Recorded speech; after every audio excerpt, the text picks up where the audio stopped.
ನಮಸ್ಕಾರ ಆಹಾರ ಪ್ರಿಯರೇ, ನಾನು ನಿಮ್ಮ ಉಮಾ. ಆನ್ಲೈನ್ ಅಡುಗೆಗೆ ಸ್ವಾಗತ. ಇವತ್ತೊಂದು ಸಿಂಪಲ್ ರೆಸಿಪಿ ಜೊತೆ ನಿಮ್ಮ ಮುಂದೆ ಬಂದಿದ್ದೀನಿ. ಇವತ್ತು ತೋರಿಸ್ಕೊಡ್ತಾ ಇರುವಂಥ ರೆಸಿಪಿ ಬಂದುಬಿಟ್ಟು ಟೊಮೆಟೊ ಹಾಕಿಬಿಟ್ಟು ಬೇಳೆ ಸಾಂಬಾರನ್ನ ಯಾವ ಥರ ಮಾಡೋದು ಅಂತ ಹೇಳಿ ತೋರಿಸ್ಕೊಡ್ತಾ ಇದ್ದೀನಿ. ಇದು ತುಂಬ ಜನರಿಗೆ ಗೊತ್ತಿರ್ಬೋದು, ಆದರೆ ನಾನು ಯಾವ ಥರ ಮಾಡ್ತಾ ಇದ್ದೀನಿ ಅನ್ನೋದನ್ನು ತಿಳಿಸ್ಕೊಡ್ತಾ ಇದ್ದೀನಿ.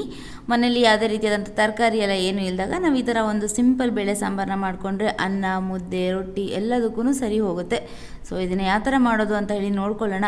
ಅದಕ್ಕಿಂತ ಮುಂಚೆ ನಮ್ಮ ಚಾನಲ್ನ ಹೊಸದಾಗಿ ನೋಡ್ತಾ ಇದ್ದರೆ ದಯವಿಟ್ಟು ಸಬ್ಸ್ಕ್ರೈಬ್ ಮಾಡುವ ಮೂಲಕ ನನ್ನನ್ನು ಪ್ರೋತ್ಸಾಹಿಸಿ.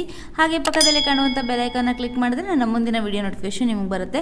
ಈ ಒಂದು ರೆಸಿಪಿ ನಿಮಗೆ ಇಷ್ಟ ಆದರೆ ಒಂದು ಲೈಕ್ನ ಒತ್ತಿ. ಸೊ ಹಾಗಿದ್ರೆ ಬನ್ನಿ ಶುರು ಮಾಡೋಣ. ಮೊದಲಿಗೆ ಸ್ಟವ್ ಮೇಲೆ ಒಂದು ಪಾತ್ರೆನ ಇಟ್ಕೊಂಡಿದ್ದೀನಿ. ಅದು ಬಿಸಿ ಆದ ನಂತರ ಅದಕ್ಕೆ ನಾನು 3 ಚಮಚದಷ್ಟು ಎಣ್ಣೆನ ಹಾಕೊಂಡಿದ್ದೀನಿ. ಎಣ್ಣೆ ಕಾದ ನಂತರ ಅರ್ಧ ಚಮಚದಷ್ಟು ಸಾಸಿವೆ, ಅರ್ಧ ಚಮಚದಷ್ಟು ಜೀರಿಗೆನ ಹಾಕೊಂಡಿದ್ದೀನಿ. ನೀವು ಇಲ್ಲಿ ಎಣ್ಣೆ ಬದಲಾಗಿ ತುಪ್ಪದಿಂದನೂ ಮಾಡ್ಕೊಳ್ಬೋದು. ಅದಾದ ನಂತರ ಇದಕ್ಕೆ ನಾನು 4 ಬೆಳ್ಳುಳ್ಳಿ ಹೆಸರುಗಳನ್ನ ಜಜ್ಜಿಬಿಟ್ಟು ಹಾಕೊಂಡಿದ್ದೀನಿ. ಜಜ್ಜಿನೇ ಹಾಕೊಳ್ಳಿ, ಸಾಂಬಾರಲ್ಲಿ ಆ ಒಂದು ಫ್ಲೇವರ್ ಚೆನ್ನಾಗಿರುತ್ತೆ. ಇದಾದ ನಂತರ ಇದಕ್ಕೆ ನಾನು 2 ಹಸಿಮೆಣಸಿನ್ಕಾಯಿನ ಉದ್ದವಾಗಿ ಸೀಳ್ಕೊಂಡು ಹಾಕೊಂಡಿದ್ದೀನಿ. ಆಮೇಲೆ 3 ಒಣಮೆಣಸಿನ್ಕಾಯಿನ ಹಾಕೊಂಡಿದ್ದೀನಿ. ಹಾಗೆ 2 ಕಡ್ಡಿಯಷ್ಟು ಕರಿಬೇವನ್ನ ಕೂಡ ಹಾಕೊಂಡಿದ್ದೀನಿ. ಇದನ್ನೆಲ್ಲ ಹಾಕೊಂಡ್ಬಿಟ್ಟು ಚೆನ್ನಾಗಿ ಫ್ರೈ ಮಾಡ್ಕೊಳ್ಳೋಣ. ಮೆಣಸಿನ್ಕಾಯಿನ ಸೀಳ್ಬಿಟ್ಟೆ ಹಾಕೊಳ್ಳಿ, ಇಲ್ಲ ಅಂತಂದರೆ ಸಿಡಿದು ಬಿಡುತ್ತೆ. ಅದಕ್ಕೆ ಈಗ ಇದು ಚೆನ್ನಾಗಿ ಫ್ರೈ ಆದ ನಂತರ ಇದಕ್ಕೆ ನಾನು ಒಂದು ಮೀಡಿಯಮ್ ಸೈಜ್ ಈರುಳ್ಳಿನ ಕಟ್ ಮಾಡಿಬಿಟ್ಟು ಹಾಕೊಂಡಿದ್ದೀನಿ. ನಿಮಗೆ ಬೇಕು ಅಂತಂದರೆ ಈರುಳ್ಳಿನ ಉದ್ದವಾಗಿ ಕಟ್ ಮಾಡಿ ಕೂಡ ಹಾಕೊಳ್ಬೋದು. ಹಾಗೆ ಸಾಂಬಾರಲ್ಲಿ ಈರುಳ್ಳಿ ಜಾಸ್ತಿ ಸಿಕ್ಕರೆ ಇಷ್ಟ ಆಗುತ್ತೆ ಅಂತಂದರೆ ಇನ್ನೊಂದು ಈರುಳ್ಳಿನ ಕಟ್ ಮಾಡಿ ಕೂಡ ಹಾಕೊಳ್ಬೋದು. ಇವಾಗ ಇದು ಚೆನ್ನಾಗಿ ಫ್ರೈ ಆಗಿದೆ. ಇದಕ್ಕೆ ನಾನೀಗ 2 ದೊಡ್ಡ ಸೈಜಿನ ಟೊಮೆಟೊನ ಸಣ್ಣದಾಗಿ ಕಟ್ ಮಾಡ್ಕೊಂಡ್ಬಿಟ್ಟು ಹಾಕೊಳ್ತಾ ಇದ್ದೀನಿ. ಇದನ್ನು ಹಾಕೊಂಡ್ಬಿಟ್ಟು ಚೆನ್ನಾಗಿ ಫ್ರೈ ಮಾಡ್ಕೊಳ್ಳಿ. ಟೊಮೆಟೊ ಹುಳಿ ಅಂಶ ಎಷ್ಟಿದೆ ಅನ್ನೋದ್ರ ಮೇಲೆ ನೀವು ಟೊಮೆಟೊನ ತೊಗೊಳ್ಬೇಕಾಗತ್ತೆ. ಜಾಸ್ತಿ ಹುಳಿ ಇದೆ ಅಂತಂದರೆ 2 ಟೊಮೆಟೊ ಹಾಕೊಂಡ್ರೆ ಸಾಕಾಗುತ್ತೆ. ಅಥವಾ ನಿಮಗೆ ಹುಳಿ ಇಲ್ಲ ಅಂತಂದರೆ ಇದಕ್ಕೆ ಸ್ವಲ್ಪ ಹುಣಸೆಹಣ್ಣು ನೀರನ್ನು ಆಮೇಲೆ ಸೇರಿಸ್ಕೊಳ್ಳೋಣ. ಟೊಮೆಟೊನ ಚೆನ್ನಾಗಿ ಫ್ರೈ ಮಾಡ್ಕೊಳ್ಬೇಕು. ಎಲ್ಲ ಬೇಳೆಯಲ್ಲಿ ಹಾಕ್ಬಿಟ್ಟು ಬೇಯಿಸಿ ಮಾಡೋದ್ರಿಂದ ಸಾಂಬಾರು ಅಷ್ಟು ಟೇಸ್ಟ್ ಆಗೋದಿಲ್ಲ. ಈ ಥರ ಮಾಡೋದ್ರಿಂದ ಹೆಚ್ಚು ರುಚಿಯಾಗಿ ಬರುತ್ತೆ. ಇದಕ್ಕೆ ನಾನು ಸ್ವಲ್ಪ ಉಪ್ಪನ್ನು ಸೇರಿಸ್ಕೊಂಡ್ಬಿಟ್ಟು ಫ್ರೈ ಮಾಡ್ಕೊಳ್ತಾ ಇದ್ದೀನಿ. ಉಪ್ಪು ಹಾಕೋದ್ರಿಂದ ಬೇಗನೆ ಫ್ರೈ ಆಗಿಬಿಡುತ್ತೆ ಅನ್ನೋ ಕಾರಣದಿಂದ ಸ್ವಲ್ಪ ಹಾಕೊಂಡಿದ್ದೀನಿ ಅಷ್ಟೇ. ಇದು ಬೇಯ್ತಾ ಇರಲಿ. ನಾನು ವಿಸಿಲ್ ಮಾಡಿಸ್ಕೊಂಡಿರೋಂಥ ಕುಕ್ಕರ್ನ ಓಪನ್ ಮಾಡ್ಕೊಳ್ತಾ ಇದ್ದೀನಿ. ಇದಕ್ಕೆ ನಾನು ಒಂದು ಚಿಕ್ಕ ಕಾಫಿ ಕಪ್ಪಿನಷ್ಟು ಬೇಳೆನ ಇಟ್ಬಿಟ್ಟು ಬೇಯಿಸ್ಕೊಂಡಿದ್ದೀನಿ. ಬೇಯುವಾಗ ಇದಕ್ಕೆ ನಾನು 1 ಚಮಚದಷ್ಟು ಎಣ್ಣೆನ ಹಾಕೊಂಡಿದ್ದೆ. ಹಾಗೆ ಒಂದು 1/4 ಚಮಚದಷ್ಟು ಅರಿಶಿನ ಹಾಕೊಂಡು ಬೇಯಿಸ್ಕೊಂಡಿದ್ದೀನಿ. ನೋಡಿ, ಬೇಳೆ ಚೆನ್ನಾಗಿ ಬೆಂದಿದೆ. ಇದನ್ನು ನಾವು ತುಂಬ ಸ್ಮ್ಯಾಶ್ ಮಾಡ್ಕೊಳ್ಬಾರ್ದು. ಸಾಂಬಾರು ಅಂತಂದರೆ ಬೇಳೆ ಸಿಗ್ತಾ ಇರಬೇಕು, ಅಷ್ಟು ಸ್ಮ್ಯಾಶ್ ಮಾಡಿಕೊಂಡ್ರೆ ಸಾಕಾಗುತ್ತೆ. ಈ ಕಡೆ ಟೊಮೆಟೊ ಎಲ್ಲ ಚೆನ್ನಾಗಿ ಬೆಂದಿದೆ. ಅದರಲ್ಲಿರುವಂಥ ನೀರಿನಂಶ ಎಲ್ಲ ಬಿಟ್ಕೊಂಡ್ಬಿಟ್ಟು ಗೊಜ್ಜು ಥರ ರೆಡಿಯಾಗಿದೆ. ಇದಕ್ಕೆ ನಾನು ಬೇಯಿಸ್ಕೊಂಡು ಇಟ್ಕೊಂಡಿರುವಂಥ ಬೇಳೆನ ಹಾಕ್ಕೊಳ್ತಾ ಇದ್ದೀನಿ.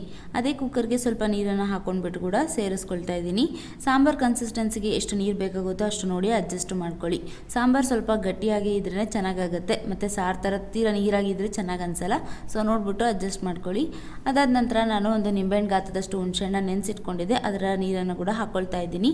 ಟೊಮೆಟೊ ಏನಾದರೂ ಹುಳಿ ಇತ್ತು ಅಂತಂದರೆ ನೀವು ಇದನ್ನು ಸ್ಕಿಪ್ ಮಾಡ್ಕೊಳ್ಬೋದು, ಇಲ್ಲ ಅಂತಂದರೆ ಹಾಕ್ಕೊಳ್ಬೇಕಾಗತ್ತೆ. ಅದಾದ ನಂತರ ಇದಕ್ಕೆ ನಾನು 2 ಚಮಚದಷ್ಟು ಸಾಂಬಾರು ಪೌಡರ್ನ ಹಾಕ್ಕೊಳ್ತಾ ಇದ್ದೀನಿ. ಇದು ಮನೇಲಿ ಮಾಡಿರುವಂಥ ಸಾಂಬಾರು ಪೌಡರ್ ಆದರೂ ಹಾಕ್ಕೊಳ್ಬೋದು, ಅಥವಾ ಅಂಗಡಿಯಿಂದ ತಂದಿರುವಂಥ ಸಾಂಬಾರು ಪೌಡರ್ ಆದ್ರೂ ಹಾಕ್ಕೊಳ್ಬೋದು.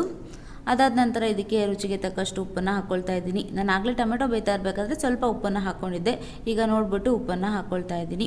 ಇದನ್ನೆಲ್ಲ ಹಾಕ್ಕೊಂಡ್ಬಿಟ್ಟು ಚೆನ್ನಾಗಿ ಮಿಕ್ಸ್ ಮಾಡ್ಕೊಳ್ಬೇಕಾಗತ್ತೆ. ಸಾಂಬಾರು ಪೌಡರ್ ಇದರಲ್ಲಿ ಕಲಿಯೋಕ್ಕೆ ಸ್ವಲ್ಪ ಇದಾಗುತ್ತೆ. ಸೈಡಿಗೆ ಏನಾದರೂ ಗಡ್ಡೆ ಕಟ್ಟಿದರೆ ಸೈಡಲ್ಲಿ ಹೋಗಿ ಒಡ್ಕೊಂಡು ಅಡ್ಜಸ್ಟ್ ಮಾಡ್ಕೊಳ್ಳಿ. ಸೊ ಈಗ ನೋಡಿ, ಇದು ಚೆನ್ನಾಗಿ ಕುದಿಸ್ಬೇಕು. ಎಲ್ಲ ಹಾಕಿದ ಮೇಲೆ ಸಾಂಬಾರು ಒಂದು 5 ರಿಂದ 7 ನಿಮಿಷದವರೆಗೂ ಚೆನ್ನಾಗಿ ಕುದಿಬೇಕು. ಕುದ್ದಾಗ ಒಂದು ಟೇಸ್ಟ್ ಹೆಚ್ಚಾಗುತ್ತೆ. ನೋಡಿ, ಇದು ಚೆನ್ನಾಗಿ ಕುದ್ದಿದೆ. ಇದಕ್ಕೆ ನಾನು ಸಣ್ಣದಾಗಿ ಕಟ್ ಮಾಡ್ಕೊಂಡಿರೋಂಥ ಕೊತ್ತಂಬರಿ ಸೊಪ್ಪನ್ನು ಹಾಕ್ತಾ ಇದ್ದೀನಿ. ಕೊತ್ತಂಬರಿ ಸೊಪ್ಪನ್ನು ಹಾಕ್ಬಿಟ್ಟು ಒಂದು 2 ರಿಂದ 3 ನಿಮಿಷ ಕುದಿಸ್ಕೊಂಡ್ಬಿಟ್ರೆ ಇವತ್ತಿನ ಟೊಮೆಟೊ ಬೇಳೆ ಸಾಂಬಾರು ರೆಡಿ ಆಗಿಬಿಡುತ್ತೆ. ಆಹಾರ ಪ್ರಿಯರೇ, ನೋಡೋದ್ರಲ್ಲ ಯಾವ ಥರ ಟೊಮೆಟೊ ಬೇಳೆ ಸಾಂಬಾರನ್ನ ತುಂಬ ಸಿಂಪಲ್ಲಾಗಿ ನಾವು ರೆಡಿ ಮಾಡ್ಕೊಳ್ಬೋದು ಅಂತ ಹೇಳಿ. ಇದು ತುಂಬ ಸಿಂಪಲ್ ಆಗಿರುವಂಥ ಒಂದು ರೆಸಿಪಿ. ಇವತ್ತು ಮಧ್ಯಾಹ್ನನೇ ನೀವು ಟ್ರೈ ಮಾಡ್ತೀರಾ ಅಂತ ಅಂದ್ಕೊಂಡಿದ್ದೀನಿ.